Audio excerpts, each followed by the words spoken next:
All right, Pistons, let's talk. Let's talk about this current loss towards Indiana.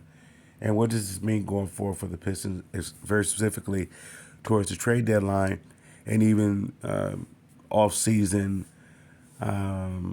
additions or extensions and so forth? What should the Pistons, what focus should they have and going forward?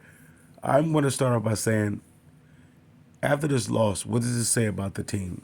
It says that the team is still a playoff team, yet they lost a they lost a game that they was prepared for, yet they wasn't prepared for. They was prepared for the challenge, yet they didn't have all their strengths with them. Now, if those type of games, this is a typical type of game that the Pistons have faced at the beginning of the season when they said when they haven't figured out the staggering of Ivy and Cade yet.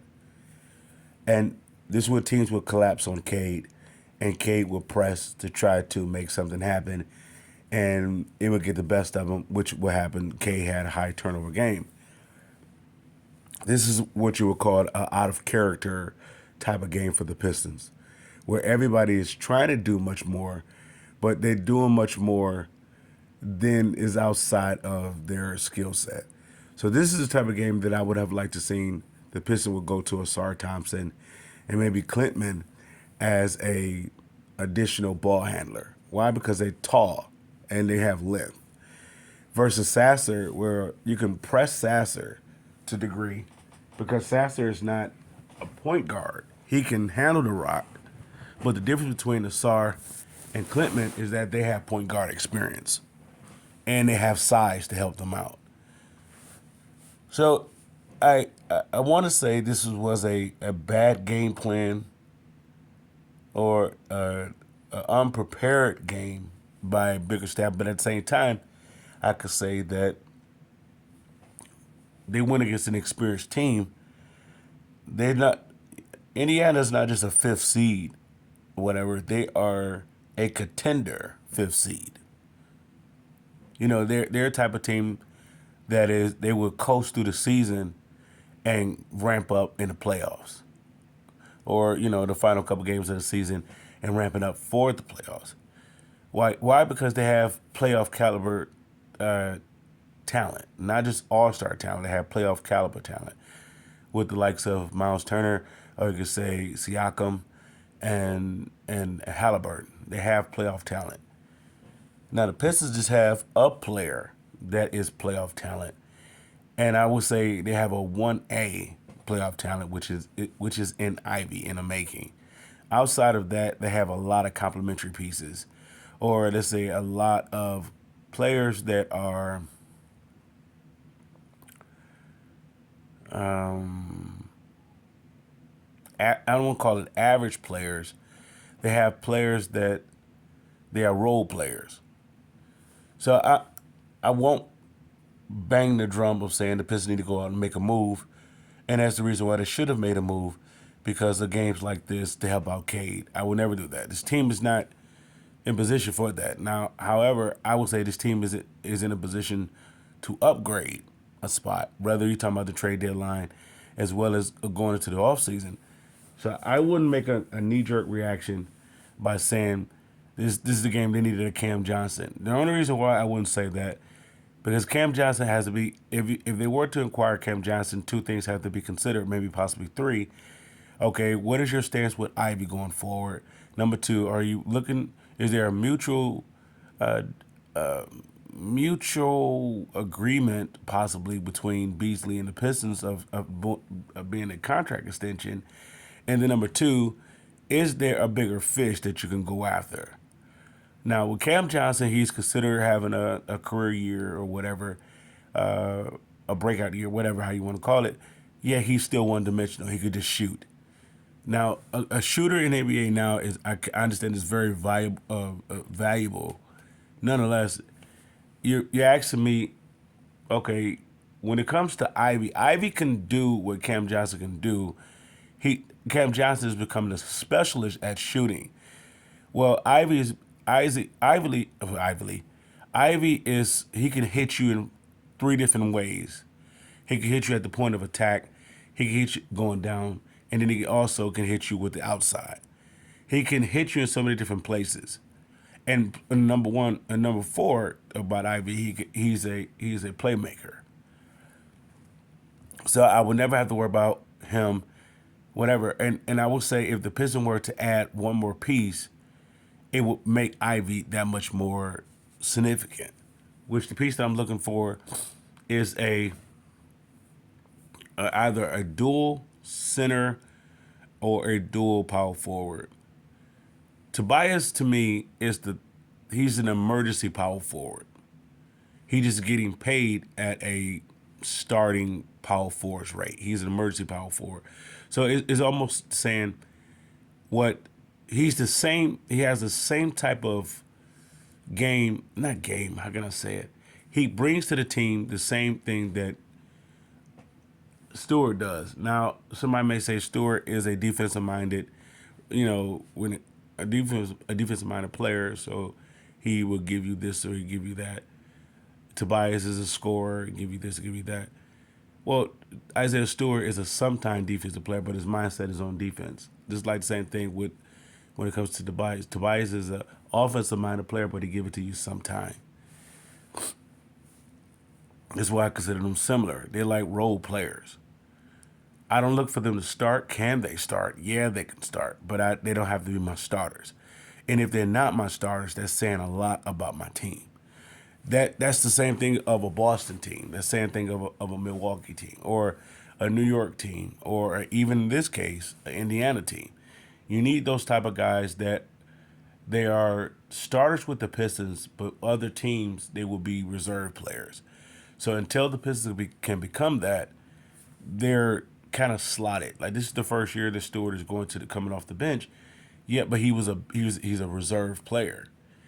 That's not saying anything less of him. It just they can get the very best out of him when he's playing up against second tier. Tobias is going against second tier power forwards. He can take advantage of that.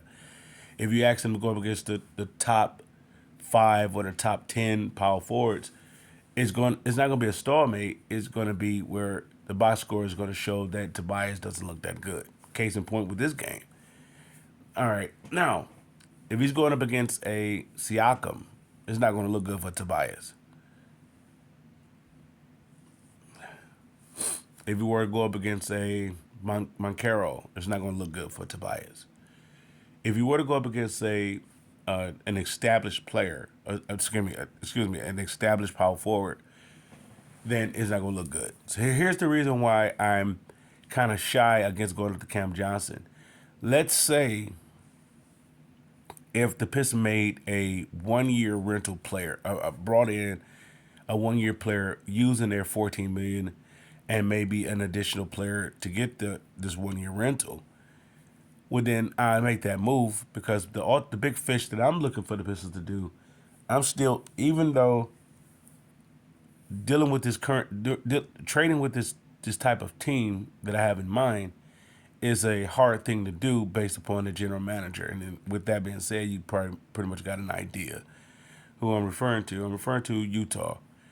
If let's say hypothetically, if I can offer a deal that they can't refuse, and let's say if they were to say Laurie Marketing or the gentleman that I was clamoring for, or even now more so, this will be the ideal guy for a 1 year rental, is a Walker Kessler. Now, the reason why I would go after Walker Kessler, somebody may say, well, the Pistons already have centers. They actually have three, Duren, Stewart, and they have Reed. Why would I go after Walker Kessler? Well, Walker Kessler brings something that the other ones cannot provide, and that's length. And with that being said, Walker Kessler does two things that helps out this team to be a bona fide all-star team. Well, when it comes to the last few weeks of the season, which is going to be tight in the East, when they're going to be jockeying for or playing for positions and who's going to get in, who's going to get out. This type of player is good because the game gets slower, possession counts more, and now you need to really protect the paint. I have one guy who could protect the paint, but you can some kind of way take advantage of it. Now, and I'm saying Stewart. Stewart is a weak side defender. However, Walker Kessler, you know he's there. You either gonna climb over him or you're gonna shoot over him, but you're definitely not going past him.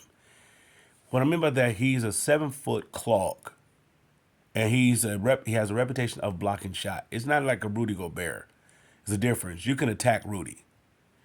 However, when it comes to Walker Kessler, he makes Cade Cunningham better in ways that Durant can't. Durant needs a lob or a putback for him to be efficient because he haven't established a jump shot. When it comes with Walker Kessler, he's so long, he can see over. So I believe he could be a good, extension in the post. Whether if you dump it in and he's a lob threat or he can pass out of the post, so forth. I like his size and he gives Detroit a better offensive threat. If I can get him now, let's say if Danny Ainge is asking for his price went down, he wanted 2 first round picks for him, and let's say if he went down to a first or 4 seconds or something like that, would I make a move for him? Yeah, I make a move for Walker Kessler, even though he's on a 1 year contract. I make a move for him because he guarantees me a spot in the Eastern Conference. Now, a guaranteed spot in the Eastern Conference, if the Pistons want to win their first round, they're going to definitely need somebody like him, a rim protector. Why? Because it's going to come down to defense. Now, if the Pistons can, if they get some offense out of Beasley, they get some offense out of THJ, and they get offense out of Cade, and everybody may chip in, but everybody may chip in defensively. Everybody stay in their lanes, and they basically build off of Kessler's defense. I mean, forgive me, off of Kessler's rim protection. Then this team have a chance to win a playoff game. Now, that wouldn't be my final piece that I would add. I would still be looking for the big fish of a Laurie Marketing. Laurie Marketing is the perfect fit.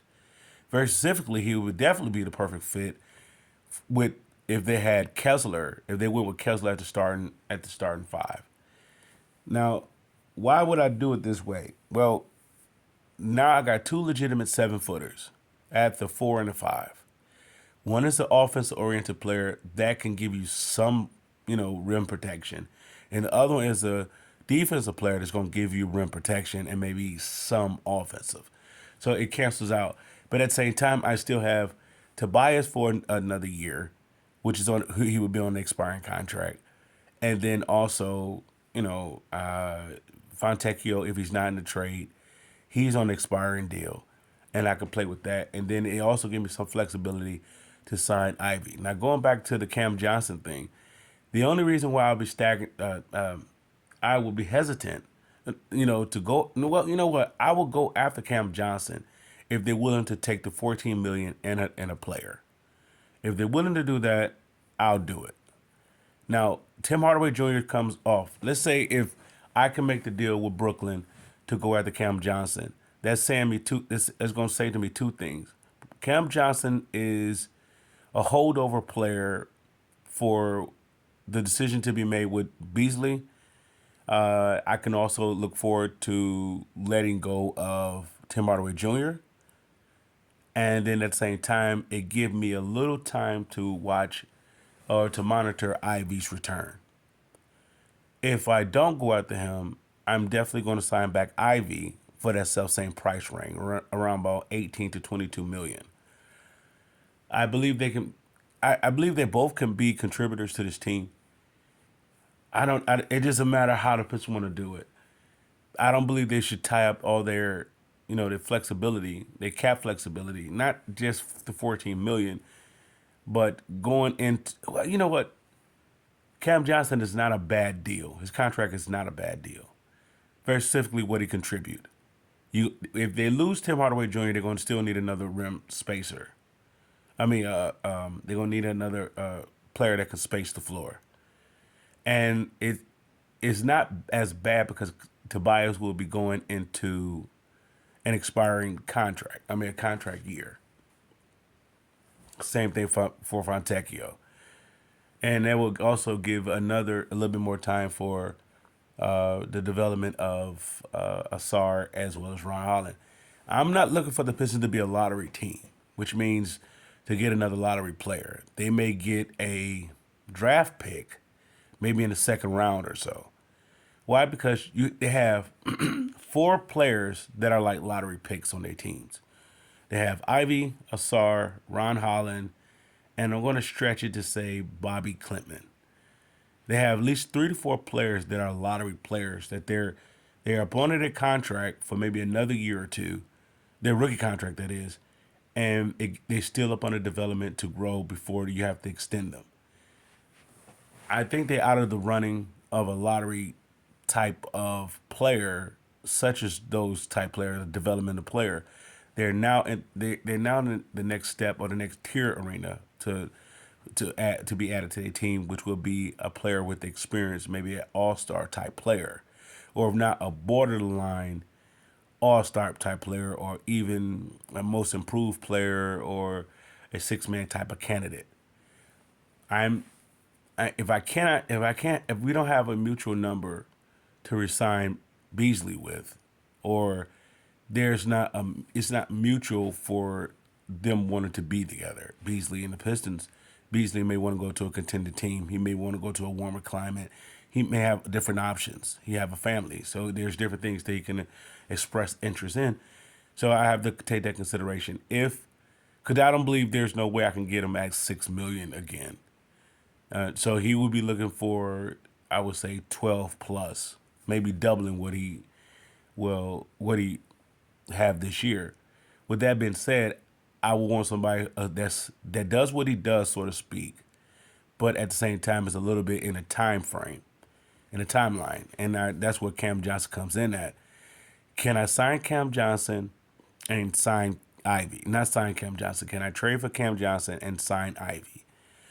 That will be an ideal offseason. That will be a plus plus offseason, with an addition of still having the option to go after, if available, a Lawyer Marketing.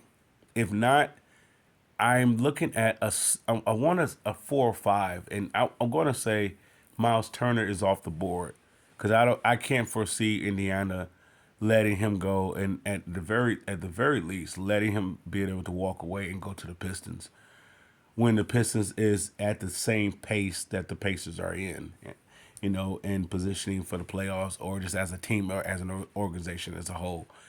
And there's a bad blood rivalry between the Pistons and Indiana, and that stems from the Pistons and Boston, back from the Bad Boys days. Larry Bird, I believe he's part of the organization with Indiana, and Rick Carlisle is part of that. So there's a bad blood history, a rivalry history between them and the Pistons. So I don't foresee them losing Miles Turner to the Pistons at the very least. Once again, they will probably do a sign and trade with them to another team. I cannot see them trading or losing Miles Turner to the Pistons, so I rule them out. So if I'm going to rule them out, I'm not going to find something as perfectly fitting as a Miles Turner, maybe even at that price range. So I'm looking for someone that either going to give me offense or they're going to give me strictly defense. And I believe they can get Walker Kessler for a cheaper rate. But then again, this goes back to that Boston Piston Bad Boys rivalry blood we dealing with Danny Ainge. Danny Ainge would probably sell it cheaper for somebody else, but with the Pistons, you got to give me 2 firsts. You're gonna have to really, you're gonna have to get fleeced out of the deal, so to speak, unless they're being threatened. Even if they're being threatened that he's going to walk and not get anything in return, they still may sell a little cheaper to another team than they would with the Pistons. So with that said, Walker Kessler is my idea because he can help out the team in so many different ways. He can help out Asar, he can help out Cade, he can help out Ivy, and he can help out Tobias or anybody else. And it's very specifically if the Pistons is not if they're unable to move from or not willing to move from Isaiah Stewart, he helps out Isaiah Stewart. Now it may come at a cost of a Duran. They may have to trade Duran to some other team, or whatever the case may be. Let's say if the Brooklyn Nets say, well, "Okay, give me Duran, and give me Duran in a cap space, and you can have Cam Johnson." I don't know if I would take that deal But at the same time, I don't know I will be against that deal. Well, I don't see Brooklyn wanting and needing that Duran because unless they have ideal him at the four or Nick Claxton playing the four because they're pretty much centers and they pretty much do the same thing. Only difference is Claxton has the length that Duran doesn't have, and which means he's a paint protecting player. So I don't know about that one. I don't know if they're willing to do that, but nonetheless, if that was the idea, I think was that Cam is getting 22 million. The Pistons have 14 and 4, so that would be roughly 20. So they could swing that deal. Maybe you could throw in a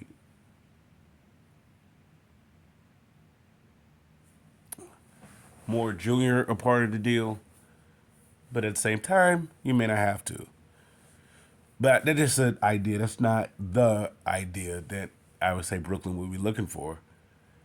The Pistons can make a run for Cam Johnson and sign Ivy. Look forward to signing Ivy. And I could say you can go at the 18 range, 18 to 22 range for Ivy. I had it at 18 and 30, but maybe 18 to 22 or 18 to 25 range. And still be okay with an expiring contract of Tobias. And if you still hold, if the trade was, let's say, if the trade came down to Cash and Fontecchio, you still, I forget, TSJ is coming off the books.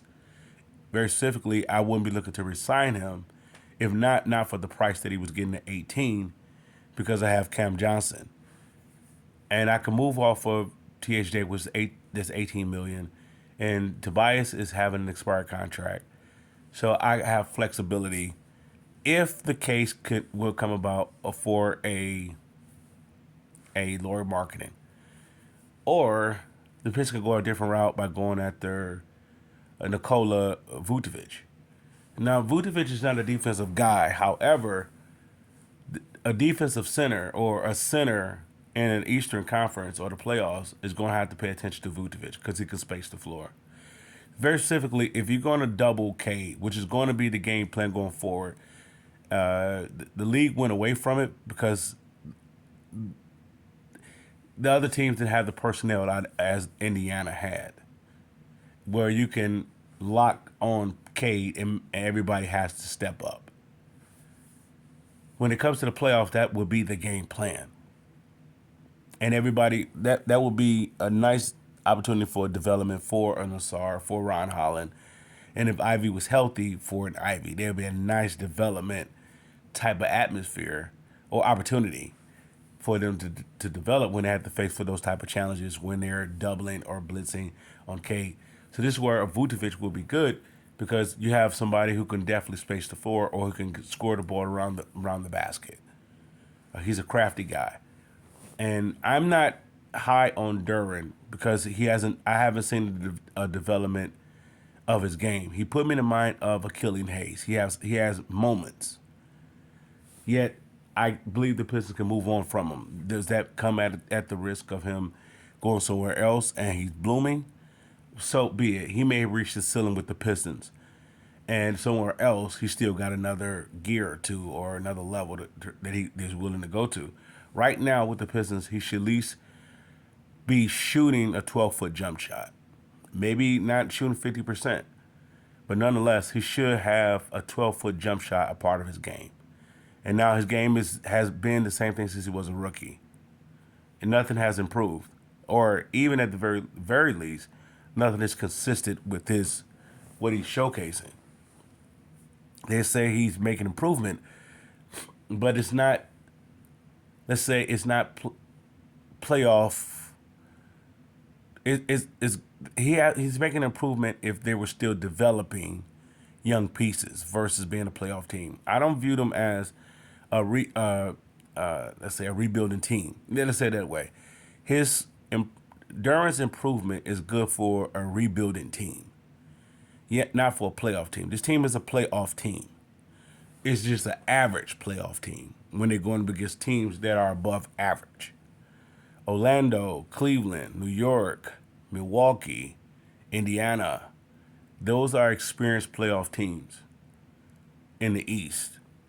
And with that said, even you can throw in Philadelphia if they're healthy. Those are going to be playoff experienced teams, and they know how to capitalize off the Pistons, which is basically collapse on Cade. So those are some moves that I would be willing to do going to the trade deadline and going forward. I'm really interested of the Pistons, even if they have to mortgage, if I can say that, if they have to, if they were to go out to Walker Kessler, even they have to give up some draft capital to do so. The draft capital to me is not a luxury. The draft capital would just been good enough to get a player to help out Cade, or a player that's on Cade's level, or if not above, slightly above, or slightly below Cade's level. So that would be that. That would be what the draft capital would have been for me. And not so much drafting another lottery pick. Unless you're the guy who I'm looking for is the 7-footer, right? The guy from Duke. That's the guy, or I think his name is Kaman, and that would be the guy, my ideal draft selection. Yet, if I can get Walker Kessler, I'm pretty much getting that. Maybe not as much as fluid or, let's see, agile or athletic as the gentleman from Duke with Walker Kessler, but I'm still gonna get that rim protector, and I'm pretty much gonna get him for cheap, even though he's going into an expiring contract. I can get him cheap with the money that I would be that's coming off the board for THJ. I could put that towards Walker Kessler. At the same time, sign Ivy to an extension. It may come at a cost of letting go of Beasley. No, not forgive me, not coming at the cost of letting go of Beasley. I could sign back Ivy, and possibly with the 14 million and a player, I can go after a Cam Johnson, and that may come at the cost of a Beasley. So now the Pistons is moving in a direction where they're becoming a more a conscientious playoff team, or they consider themselves as a playoff team, not a rebuilding team, and they will make those steps. Of course, they can make different types of other moves and whatever to solidify this. Yet I'm looking to do it at a relatively low expense. At the same time, give me flexibility for a bigger fish or a bigger fish opportunity, such as a large marketing, who would be, in my opinion, the ideal piece and considered to like a perfect fitting as a Miles Turner. Let's say, once again, I cannot foresee the Pistons ever get a Miles Turner for for those reasons that I said prior, dealing with Indiana. Even though he's a unrestricted free agent, I cannot see them letting him come to the Pistons unless there's a thing with them where he don't no longer want to be a part of the organization, and he's telling them I'm not signing back. And other than that, they still will get into a situation where they may say we could sign and trade you to a team, just to make sure the Pistons don't get him. However, if the Pistons were able to get him, he would be an ideal fit. If I can't get him, there's two other pieces that the Pistons can go after starting now at the trade deadline.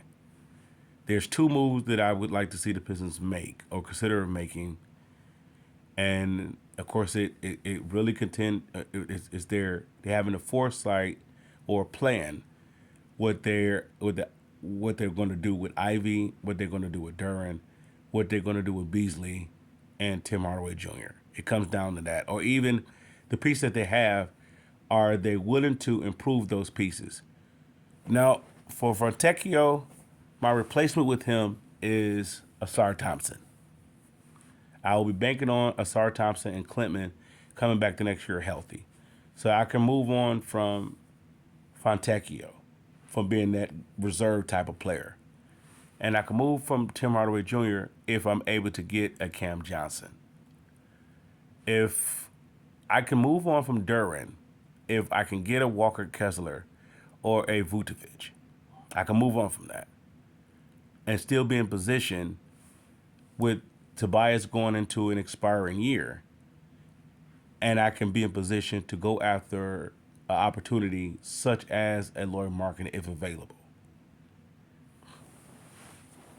And once again, I will be stackpiling if I can seconds, enough seconds and maybe some firsts if I could. I still would generate that, but not to for rebuilding continuance, but more so to as trade chips for a player of Cade's caliber, if not a little less than Cade, if not maybe possibly a little higher than Cade. With that said, I'll conclude with that. Pistons fans, I salute.